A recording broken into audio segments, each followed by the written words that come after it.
हरि ओम। त्रयोविंशत्यधिकशततमोऽध्यायः। नकुल और सहदेव की उत्पत्ति तथा पांडु पुत्रों के नामकरण संस्कार। वैशंपायन जी कहते हैं, जन्मेजय, जब कुंती के 3 पुत्र उत्पन्न हो गए और धृतराष्ट्र के भी 100 पुत्र हो गए, तब माद्री ने पांडु से एकांत में कहा, शत्रुओं को संताप देने वाले निष्पाप कुरुनंदन, आप संतान उत्पन्न करने की शक्ति से रहित हो गए। आपकी इस न्यूनता या दुर्बलता को लेकर मेरे मन में कोई संताप नहीं है। यद्यपि मैं सदा कुंती देवी की अपेक्षा श्रेष्ठ होने के कारण पटरानी के पद पर बैठने की अधिकारिणी थी, तो भी जो सदा मुझे छोटी बनकर रहना पड़ता है, इसके लिए भी मुझे कोई दुख नहीं है। राजन, गांधारी तथा राजा धृतराष्ट्र के जो 100 पुत्र हुए हैं, वह समाचार सुनकर भी मुझे वैसा दुख नहीं हुआ था।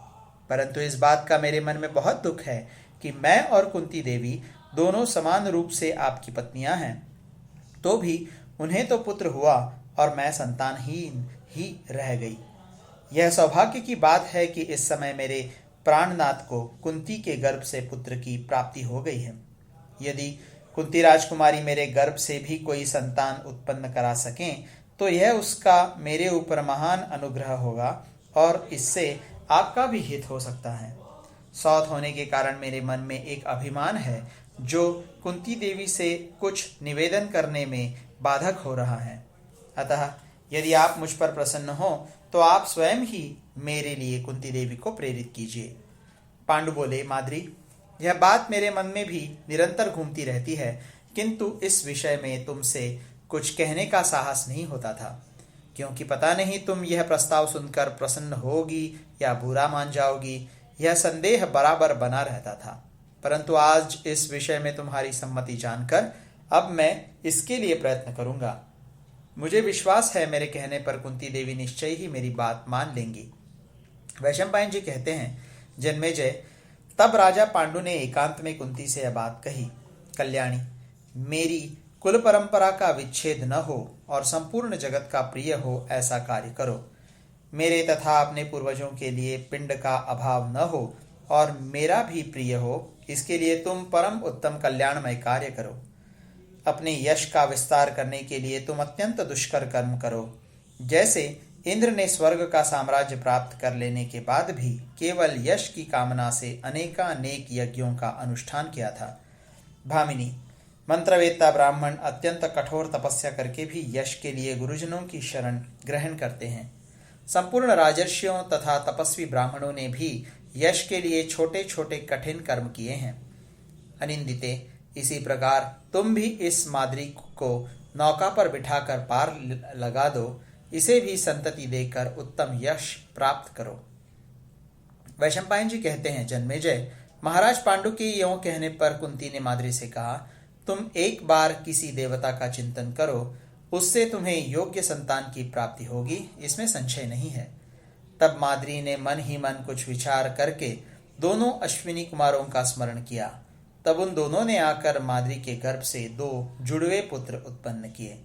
उनमें से एक का नाम नकुल था और दूसरे का सहदेव। पृथ्वी पर सुंदर रूप में उन दोनों की समानता करने वाला दूसरा कोई नहीं था।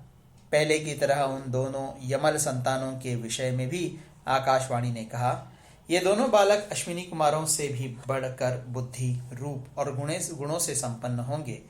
अपने तेज तथा बड़ी चढ़ी रूप संपत्ति के द्वारा ये दोनों सदा प्रकाशित रहेंगे। तदनंतर शतशृंग निवासी ऋषियों ने उन सबके नामकरण संस्कार किए। उन्हें आशीर्वाद देते हुए उनकी भक्ति और कर्म के अनुसार उनके नाम रखे।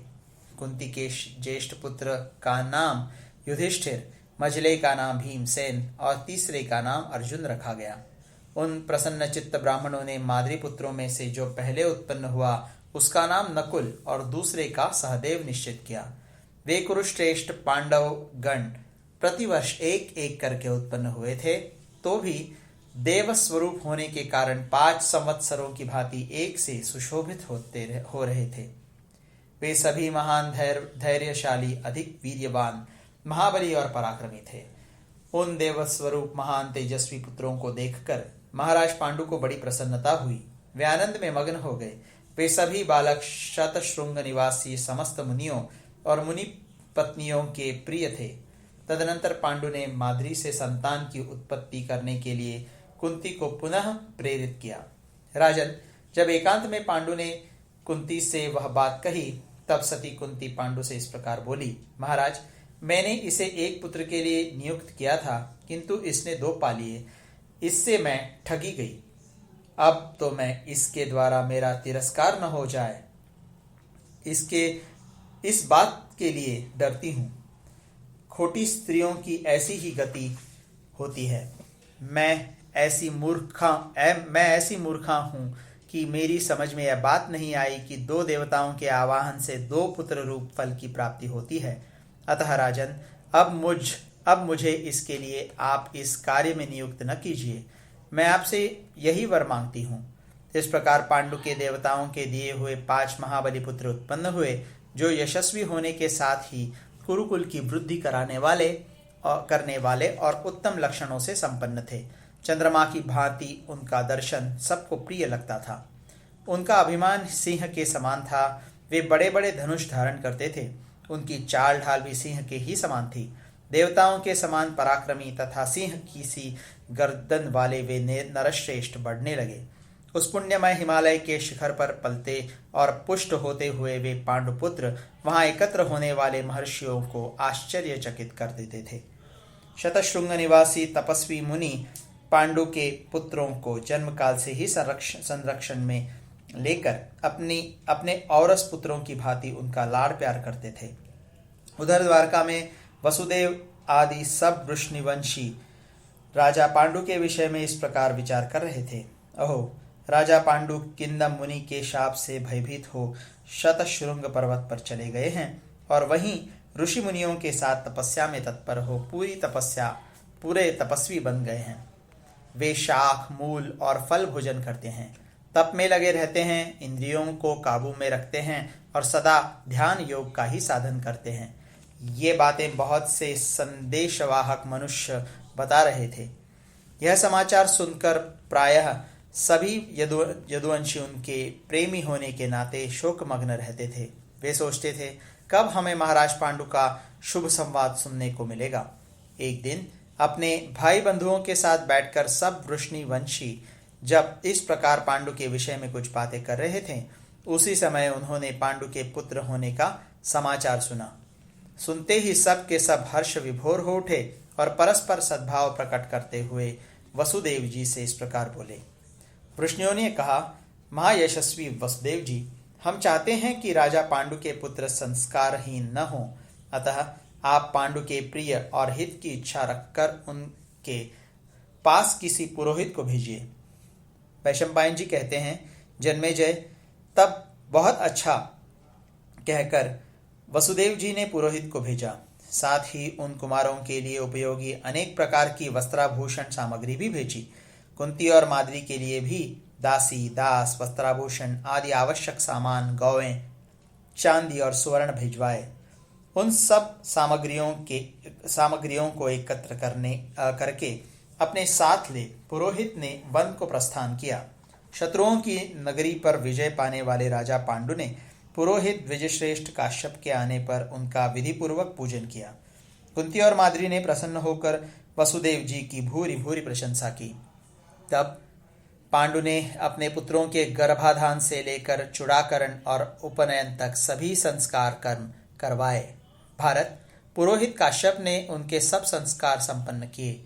बैलों के समान बड़े बड़े नेत्रों वाले वे यशस्वी पांडव चूड़ाकरण और उपनयन के पश्चात उपाकर्म करके वेदाध्यायन में लगे और उसमें पारंगत हो गए। भारत शर्याति वंशज के एक पुत्र पृषत थे, जिनका नाम था शुक। वे अपने पराक्रम से शत्रुओं को संतप्त करने वाले थे। उन शुक ने किसी समय अपने धनुष के बल से जीतकर समुद्र पर्यंत सारी पृथ्वी पर अधिकार कर लिया था। अश्वमेध जैसे 100 बड़े बड़े यज्ञों का अनुष्ठान एवं संपूर्ण देवताओं तथा पितरों की आराधना करके परम बुद्धिमान महात्मा राजा शुक शतशृंग पर्वत पर आकर शाक और फल मूल का आहार करते हुए तपस्या करने लगे। उन्हीं तपस्वी नरेश ने श्रेष्ठ उपकरणों और शिक्षा के द्वारा पांडवों की योग्यता बढ़ाई। राजर्षि शुक के कृपा प्रसाद से सभी पांडव धनुर्वेद में पारंगत हो गए। भीमसेन गदा संचालन में पारंगत हुए और युधिष्ठिर तोमर फेंकने में। धैर्यवान और शक्तिशाली पुरुषों में श्रेष्ठ दोनों माद्री पुत्र ढाल तलवार चलाने की कला में निपुण हुए। परंतप सव्यसाची अर्जुन धनुर्वेद के पारगामी विद्वान हुए। राजन, जब दाताओं में श्रेष्ठ शुक ने जान लिया कि अर्जुन मेरे समान धनुर्वेद के ज्ञाता हो गए, तब उन्होंने अत्यंत प्रसन्न होकर शक्ति, खड्ग, बाण, ताड़ के समान विशाल अत्यंत चमकीला धनुष तथा विपाट, क्षुर एवं नाराज अर्जुन को दिए। विपाट आदि सब प्रकार के बाण गीध की पंखों से युक्त तथा अलंकृत थे। वे देखने में बड़े बड़े सर्पों के समान जान पड़ते थे। इन सब अस्त्र शस्त्रों को पाकर इंद्रपुत्र अर्जुन को बड़ी प्रसन्नता हुई। वे यह अनुभव करने लगे कि भूमंडल के कोई भी नरेश तेज में मेरी समानता नहीं कर सकते। शत्रुदमन पांडवों की आयु में परस्पर 1-1 वर्ष का अंतर था। कुंती और माद्री दोनों देवियों के पुत्र दिन दिन बढ़ने लगे। फिर तो जैसे जल में कमल बढ़ता है, उसी प्रकार कुरुवंश की वृद्धि करने वाले जो 105 बालक हुए थे, वे सब थोड़े ही समय में बढ़कर सयाने हो गए। इस प्रकार श्री महाभारत आदि पर्व के अंतर्गत संभव पर्व में पांडवों की उत्पत्ति विषयक 123वां अध्याय पूरा हुआ।